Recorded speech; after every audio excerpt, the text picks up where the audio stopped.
Assalamualaikum warahmatullahi wabarakatuh dan selamat sejahtera. Selamat bertemu kembali bersama Cikgu Norma di dalam bengkel teknik jawab SPM Kertas 2 Perniagaan khusus untuk calon-calon SPM Perniagaan bagi tahun 2020. Video ini merupakan rakaman semula untuk kelas bimbingan cikgu yang diadakan pada 16 November yang lalu secara Google Meet dalam usaha untuk membawa calon-calon SPM Perniagaan skor A dengan cara meneruskan usaha. Matlamat bimbingan dalam kelas cikgu adalah untuk menyediakan calon SPM bagi menjawab soalan menguji pengetahuan dan kemahiran. Justru di akhir kelas ini nanti diharap calon-calon semua bersedia untuk menjawab soalan menguji pengetahuan kemahiran dan fokus kita pada kali ini adalah untuk kertas 2 percubaan SPM Negeri Kelantan khusus soalan nombor 1, 2 dan 3 bahagian A.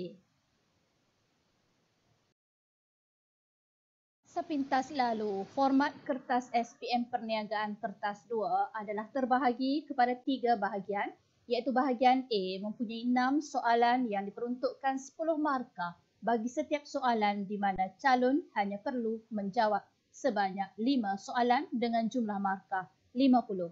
Di bahagian B terdapat 3 soalan dengan peruntukan markah 15 dan calon hanya perlu menjawab 2. Manakala bahagian C merupakan soalan kajian kes yang wajib dijawab dengan peruntukan markah sebanyak 20. Ini menjadikan calon menghadapi kertas 2 untuk 100 markah, manakala wajarannya adalah 60. Calon-calon sekalian, semasa peperiksaan kertas 2, kertas diedarkan, 5 minit pertama, bacalah semua soalan dengan teliti. Gariskan kehendak soalan, kata tugas dan peruntukan markah bagi setiap ceraian soalan. Pilihlah soalan yang calon yakin untuk mendapat markah yang maksimum. Dan untuk mendapat isi jawapan yang terbaik tersusun, buatlah rangka mengikut rajah tulak ikan pada kertas soalan untuk mencari fakta dan huraian yang paling tepat. Pastikan calon mematuhi arahan iaitu menulis tajuk jawapan sebelum mula membuat isi dan sebaiknya isi dikaitkan dengan situasi. Jika tidak, bersedialah anda untuk penalti markah. Dan keenam, jangan lupa masa adalah terbatas. Pastikan anda guna masa dengan adil pada setiap bahagian supaya anda dapat menjawab semua soalan yang diperlukan pada bahagian A, B dan C. Sekarang, cikgu akan terangkan bentuk soalan di bahagian A. Ramai calon merasakan bahagian A ni hampir sama dengan bahagian B dan C. Tidak sama sekali. Bahagian A merupakan soalan yang memerlukan calon memberi respon yang terhad. Dengan peruntukan 50 markah, dalam masa 1 jam, anda memilih 5 soalan, yang mana setiap soalan ialah 10 markah. Situasi di dalam soalan bahagian A amat mudah.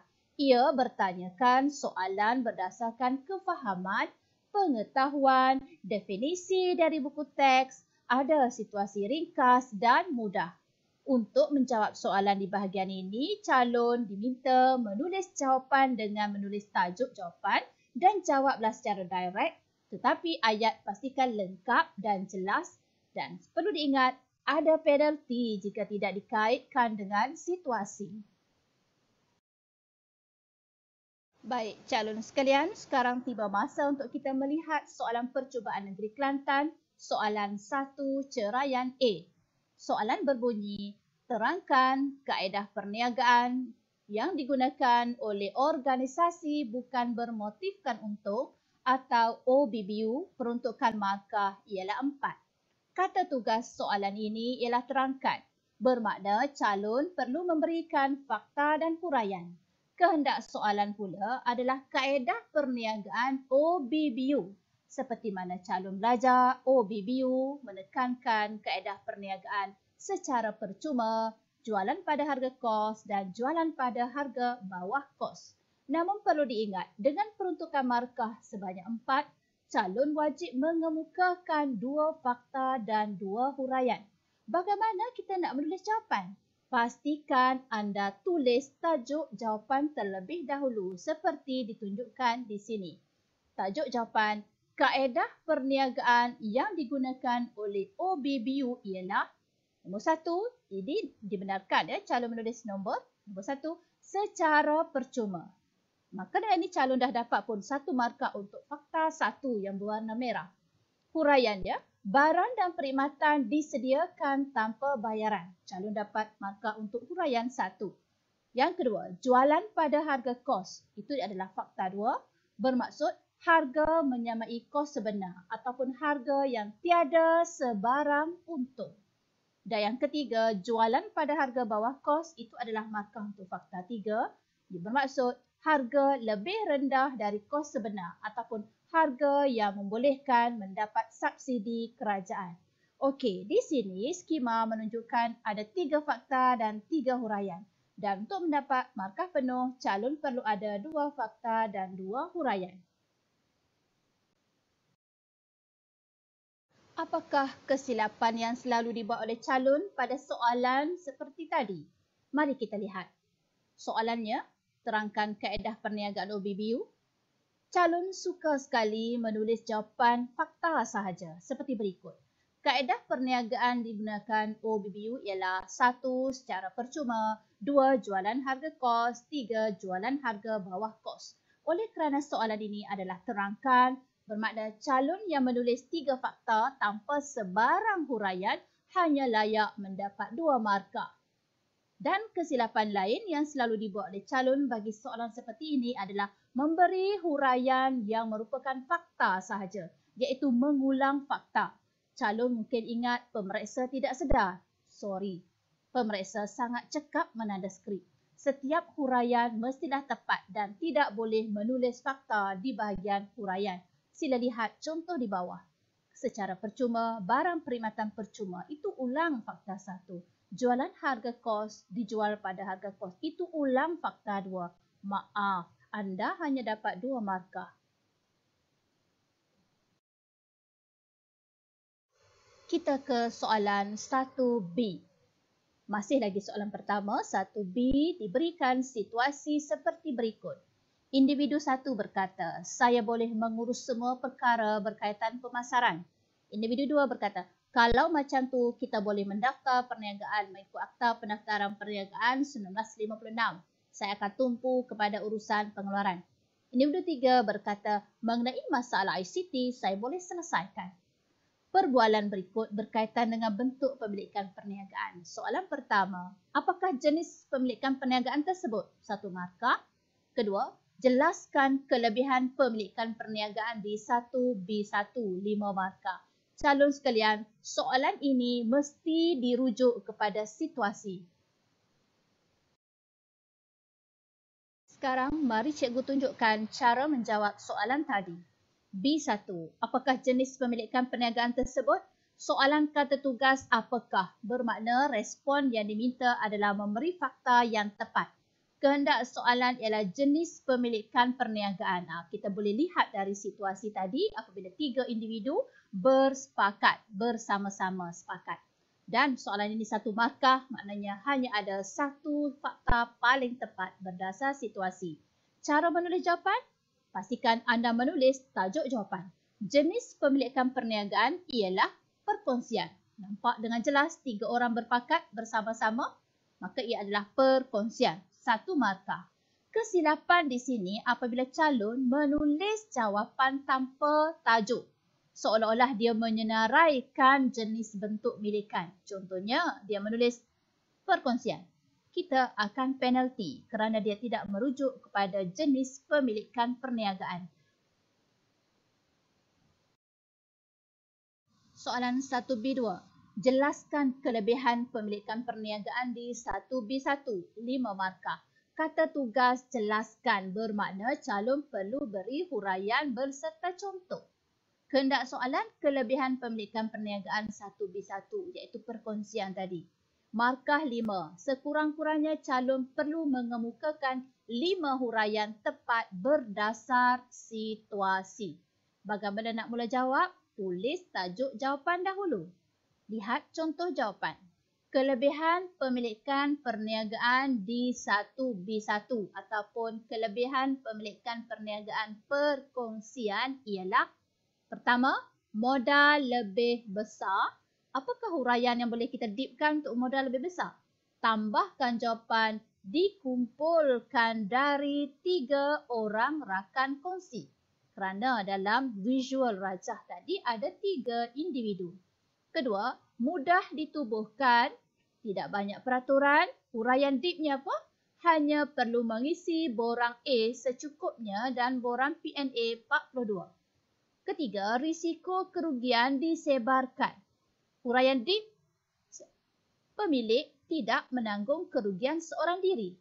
Huraian keempat, boleh berkongsi kepakaran, pengalaman atau melaksanakan pengkhususan kerja. Contohnya di dalam situasi tadi ialah masing-masing berkongsi, individu memberi kemahiran pemasaran, yang kedua kemahiran pengeluaran dan seorang lagi adalah kemahiran ICT. Sekiranya calon tidak mengaitkan dengan situasi, anda mungkin ditolak markah kerana di dalam perbualan terdapat isi jawapan yang wajib digunakan. Lihat pula kelebihan yang kelima, beban kerja berkurang. Ini akan mengurangkan beban tugas kerana mereka boleh mengambil pekerja mahir untuk membantu dalam pengeluaran. Yang keenam, tidak dikenakan cukai syarikat ataupun kita takrifkan cukai yang rendah kerana ketiga-tiga individu hanya dikenakan cukai pendapatan individu. Dan yang akhir sekali, bagi mengelak berlaku perselisihan faham dan pertengkaran, perkongsian boleh membentuk ikatan perjanjian. Ingat, penalti wujud di soalan ini. Pastikan anda menggunakan situasi. Calon-calon sekalian, kini kita ke soalan nombor 2. 2A. Jadual berikut berkaitan dengan saiz perniagaan berasaskan penghilangan bagi 2 buah perniagaan. Pastikan calon menggariskan perkataan penghilangan. Diberi jadual iaitu di perniagaan S, jualan tahunannya adalah 300,000 kurang dari 15 juta. Perniagaan T, jualan tahunan melebihi 50 juta. Bilangan pekerja tetap perniagaan S 5 kurang dari 75 orang. Perniagaan T 200 orang ke atas. Soalannya, berdasarkan maklumat di atas, 1. Tentukan saiz perniagaan S dan T, 2 markah.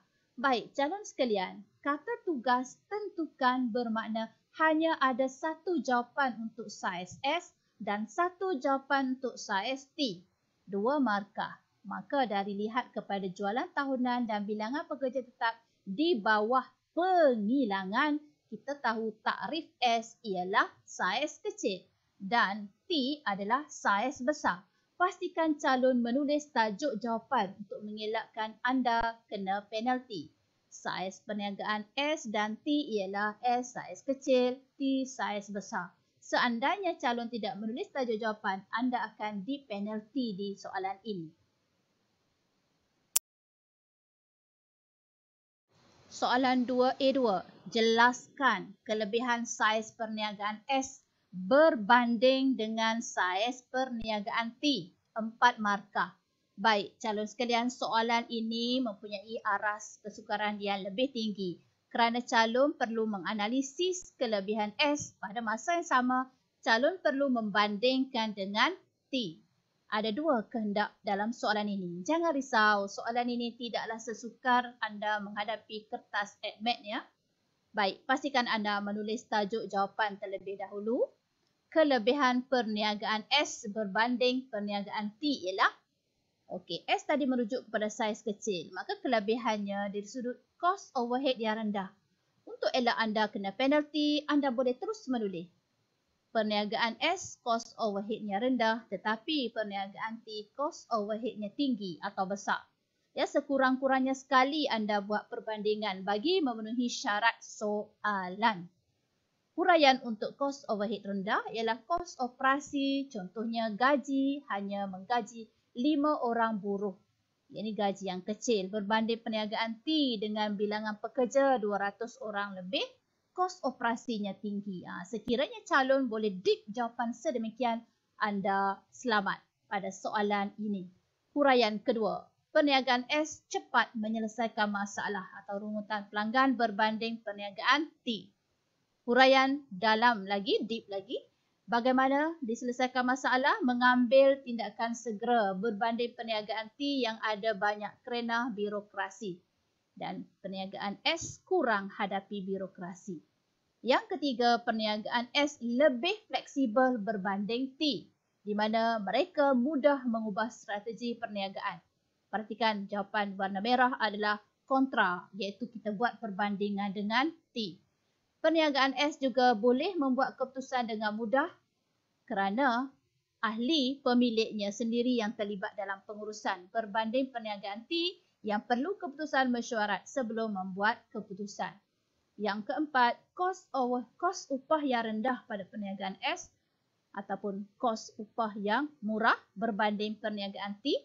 Kebanyakan perniagaan S ini lebih ramai menggaji pekerja sambilan yang tidak berdaftar dengan kesatuan dan mereka dibayar gaji minimum berbanding perniagaan T. Baik, sebelum anda lupa kepada soalan seterusnya, maksud saya pergi ke soalan seterusnya, cikgu ingin memberi pesanan bahawa bentuk soalan seperti ini anda perlu membuat perbandingan sekurang-kurangnya sekali bagi memenuhi kehendak soalan.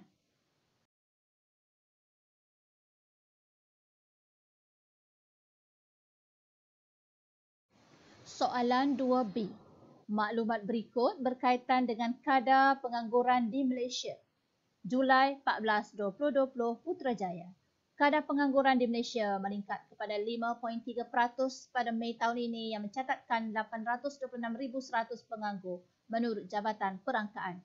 Ketua Perangkawan Datuk Seri Dr. Muhammad Uzair Mahidin berkata berikutan pengesanan peningkatan kluster coronavirus dalam kalangan pekerja asing oleh pihak berkuasa kesihatan, penurunan pekerja yang ketara turut berlaku dalam sektor pembinaan. Berikutan fasa PKP bersyarat masih tidak membolehkan perniagaan beroperasi seperti biasa.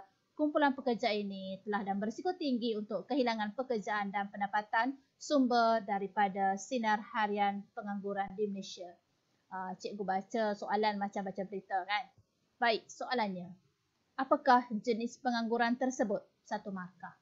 Kata tugas soalan ini adalah apakah? Dan nakkan jawapan fakta. Jenis pengangguran tersebut ialah kehendak soalan berdasarkan situasi dan markah dia 1. Maka fakta dia masih tepat dengan situasi di atas anak-anak ataupun murid-murid sekalian. Dia menjelaskan keadaan di negara akibat daripada berlakunya pandemik COVID. Pengangguran meningkat dengan drastik. Kes pengangguran yang meningkat kerana hilangnya pekerjaan. Ini adalah kerana pengangguran kitaran akibat daripada bertambahnya pekerjaan dan hilang pendapatan. Hilangnya aktiviti-aktiviti ekonomi di dalam projek yang ada di dalam sebuah negara, maka adalah pengangguran kitaran 1 markah. Kita perhatikan soalan 2B2 berdasarkan situasi tadi. Jelaskan pengangguran di 2B1, 3 markah. Kata tugas ialah jelaskan, memerlukan calon memberi huraian yang mendalam. Kehendak soalan adalah berdasarkan pengangguran 2B1 tadi, iaitu pengangguran kitaran. Apa yang kita boleh jelaskan? Dengan markahnya 3, memerlukan huraian berserta contoh.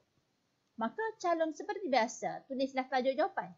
Pengangguran di 2B1 ataupun pengangguran kitaran ialah H1 merujuk kepada huraian pertama. Kita nak kaitkan keadaan pengangguran kitaran berlaku disebabkan apa?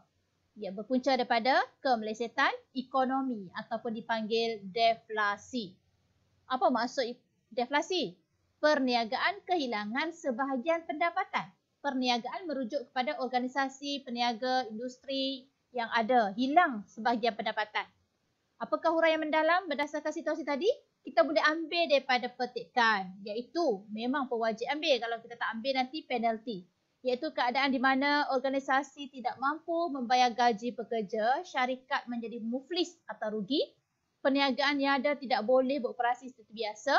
Dan dalam petikan tadi, calon ambil huraian tu masukkan di sini iaitu pekerja berisiko tinggi untuk hilang pekerjaan dan pendapatan bila-bila masa saja akibat daripada perniagaan hilang pendapatan. Okey, perlu ingat di sini adalah huraian perlu ambil dari petikan.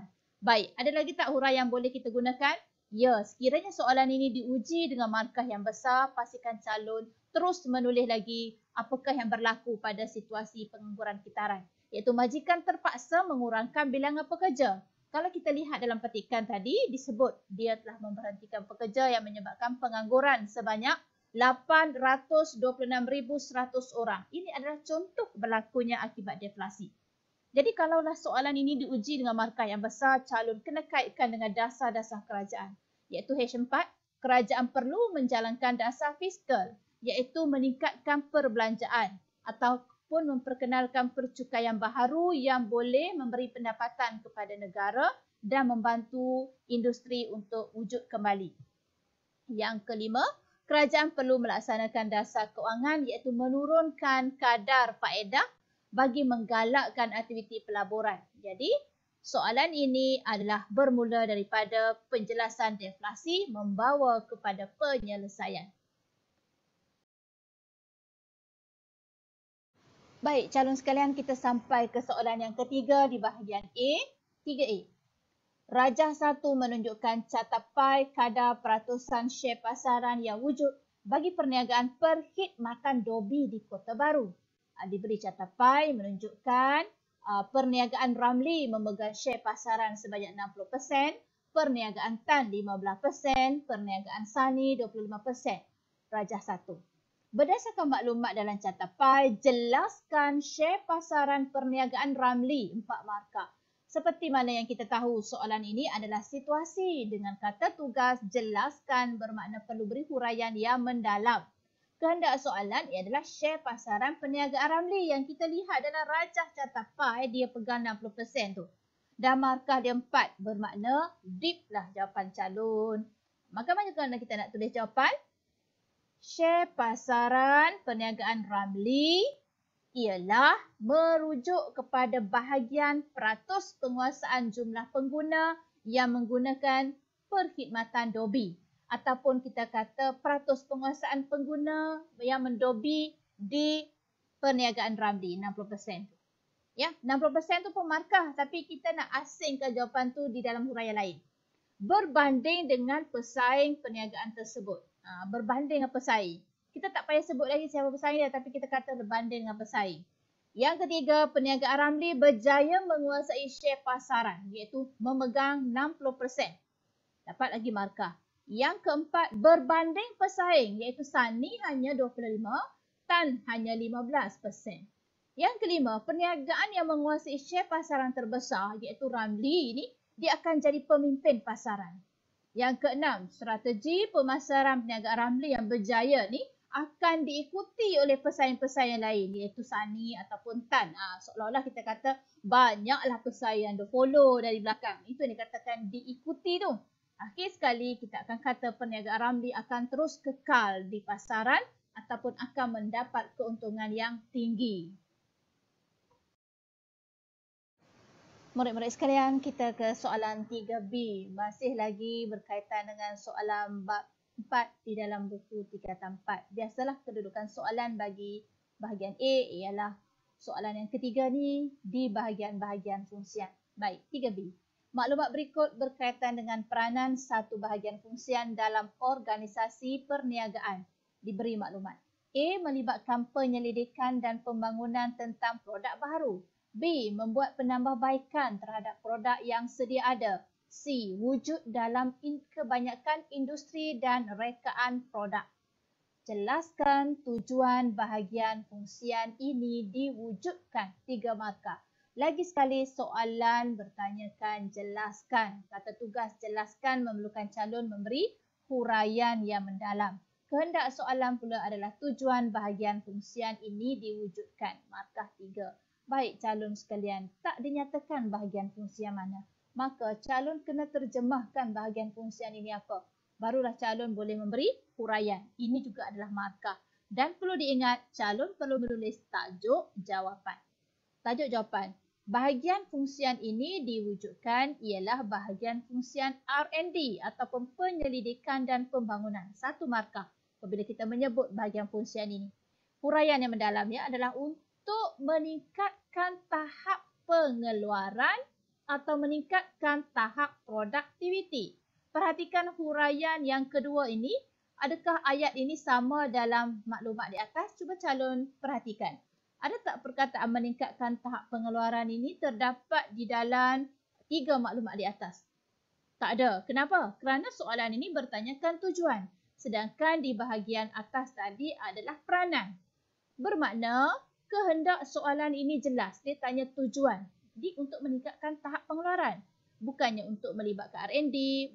Ya, seperti mana calon perlu ingat. Kita tidak boleh guna maklumat di atas sebulat-bulat untuk memberi jawapan. Kerana soalan ini bertanyakan tujuan R&D. Okey, H3, huraian ketiga ialah untuk meningkatkan pemasaran produk ataupun meningkatkan pasaran atau meluaskan pasaran atau mewujudkan pasaran baru. Sama juga, ayat ini tidak ada di dalam maklumat di atas. Tetapi kita terjemahkan daripada peranan tu kepada bentuk tujuan. Okey, H yang keempat, isi yang keempat. Untuk menghasilkan produk berkualiti atau menghasilkan produk menarik, produk tahan lama, produk yang berdaya saing. Itu adalah ayat slash atau maksud dia. Yang kelima, untuk menggunakan kos yang efektif, berpatutan ataupun kos yang tidak berlaku pembaziran ataupun menggunakan sumber secara optimum, berjimat. Ya, contohnya, kalau kita ada bahan mentah, kita boleh guna sedikit saja bahan mentah tetapi menghasilkan produk yang lebih banyak. Itu contoh itu kita terima. Kenapa boleh terima contoh di sini? Kerana kata tugas soalan ini adalah jelaskan. Jadi, apakah yang kita boleh belajar daripada soalan ini? Daripada satu peranan, dia boleh menjelaskan tujuan bahagian fungsian. Amaran kepada calon. Tidak dibenarkan sama sekali calon menggunakan peranan di atas untuk memberi ayat tujuan. Kita terjemahkan peranan itu kepada tujuan dengan bentuk ayat yang menjelaskan lagi cara R&D ini dilakukan. Okey. Akhirnya kita sampai ke soalan terakhir di nombor 3. 3C. Jelaskan kepentingan interaksi sesebuah perniagaan dengan organisasi luar. 3 markah. Kata tugas, jelaskan. Sekali lagi, calon perlu memberi huraian berserta contoh. Kehendak soalan adalah kepentingan interaksi ataupun hubungan sebuah perniagaan dengan organisasi di luar yang merujuk kepada organisasi mana? Pelanggan, lagi bank, pembekal dan kerajaan. Bagi mereka yang sudah pun menonton video cikgu dan telah pun subscribe channel cikgu, terima kasih cikgu ucapkan. Kepada yang lain, silalah subscribe channel cikgu kerana cikgu ada buat tajuk khas untuk soalan ini. Baik, apakah kehendak soalan ini? Kita mesti memberi kepentingan interaksi perniagaan ini kepada organisasi luar dengan menyatakan kepentingan hasil matlamat dia. Yang pertama, boleh mewujudkan jaringan perniagaan yang lebih baik. Bentuk jaringan tu adalah untuk kita kukuhkan operasi, kelangsungan perniagaan. Contohnya jaringan perniagaan dengan pembekal. Kalau kita ni adalah pemaju perumahan, kita ada jaringan dengan pembekal simen, pembekal batu bata, pembekal peralatan elektrik yang pemasangan dan sebagainya. Itulah yang katakan mengukuhkan sistem operasi supaya perniagaan kita dapat dijalankan dengan kekal dan juga mapan di pasaran. Okey, yang kedua, mengukuhkan hubungan baik sedia ada ke tahap yang lebih baik. Hubungan yang sedia ada tu akan lebih baik lagi sekiranya kita mengamalkan interaksi. Yang huraian mendalamnya adalah ini akan meningkatkan pencapaian matlamat perniagaan, memudahkan pencapaian misi perniagaan dan juga boleh meningkatkan lagi hubungan dengan pelanggan untuk kita dapat pelanggan yang tetap. Okey, yang ketiga, boleh menjalin kerjasama strategik sama ada dengan peniaga lain ataupun dengan kerajaan, ya. Yang keempat, kita boleh menambahkan sumber perniagaan dan ini sangat penting kerana perniagaan yang berdaya saing adalah perniagaan yang sentiasa sumber perniagaannya banyak berterusan. Contohnya bahan mentah, sumber modal pembiayaan, kepakaran, khususnya dengan bank kita boleh dapat pembiayaan. Saudara, orang yang berusaha pasti berjaya. Hidup kalau tiada impian, ibarat berlayar tanpa tujuan. Apa tunggu lagi? Jom pulun SPM Perniagaan. Anda pasti berjaya suatu hari nanti. Renung-renungkan. Sekian saja video cikgu pada kali ini. Terima kasih kepada semua dan kepada semua subscriber cikgu. Jangan lupa tekan loceng notifikasi agar anda tidak ketinggalan mengikuti video-video akan datang yang lagi banyak akan cikgu sajikan. Semoga berjaya. Cikgu doakan kalian. Terima kasih.